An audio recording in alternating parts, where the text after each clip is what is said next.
Good morning everybody and welcome back for another week and a special good morning to year 3. Just because you're not here in school, that doesn't mean to say that you're not part of Amesbury School. Very much so you are, and my congratulations to you for your enthusiasm this morning and my best wishes to you as you work at home. Good luck with the Headmaster Challenge, and remember what I said. I'm really looking forward to you coming up to my office and letting me listen to all the things you may have found out about your family. So welcome everybody. One thing I want to say about the fact that we haven't got year 3 with us today is that it's nobody's fault. This is a challenge that we all face. There's no fault given to anybody, and it's a useful reminder that we all have to just keep remembering our personal hygiene and our social distancing.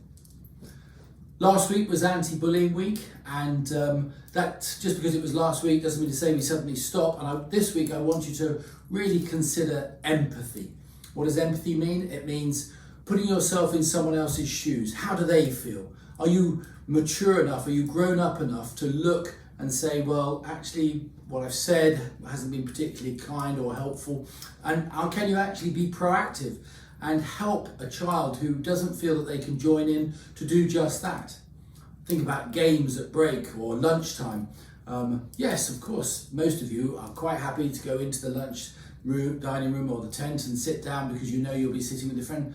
But there are those children who don't find that easy. So help them, invite them to sit with you, invite them to play with you. Show empathy as to how they feel. Now, exciting things in the library. There's plenty going on this week.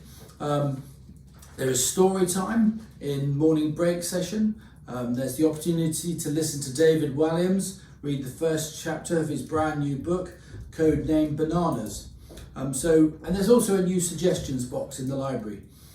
If there is a book that you are keen to read but you can't find it in the library, put a note in the box and the English teachers will order it for you. So, we have 3 weeks until the end of term. We face challenges as we have done all this term. Let's make sure we stick together, make sure we work together, and very soon, before you know it, it'll be the festive season. Thank you.